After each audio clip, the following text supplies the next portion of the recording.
So we've answered a lot of questions today, and I'm sure. But I do think there needs to be a conversation about this and how they reached that decision and the reasons they reached that decision.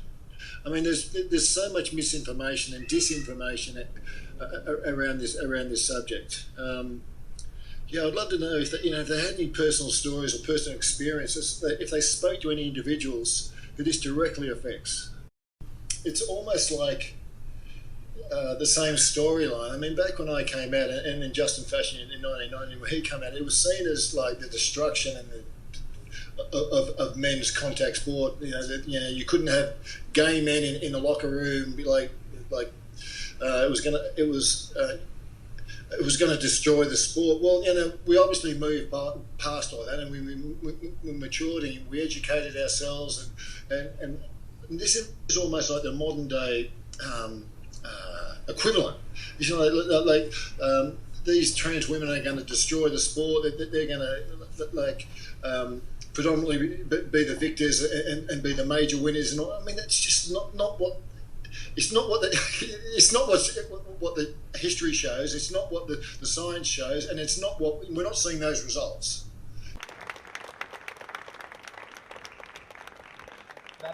It seems to me that it's sad that the FINA call has created a situation where sport may have to begin from a place of exclusion rather than inclusion.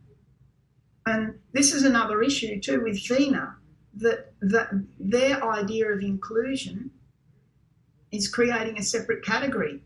And I've compared that on social media and elsewhere to, creating the water fountain for blacks in the 1950s in America.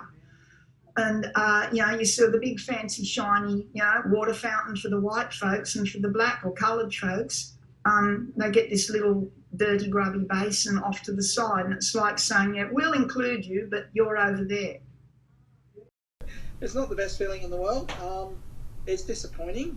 We're human beings, the same as everyone else. And bearing in mind, we had to go through I had to go through a male puberty. It's not something I really wanted to go through, but so I manned up, sported myself up, and I was good at sport, so I headed in that direction because I knew I couldn't transition back in the 70s and 80s, and so I went through my male puberty.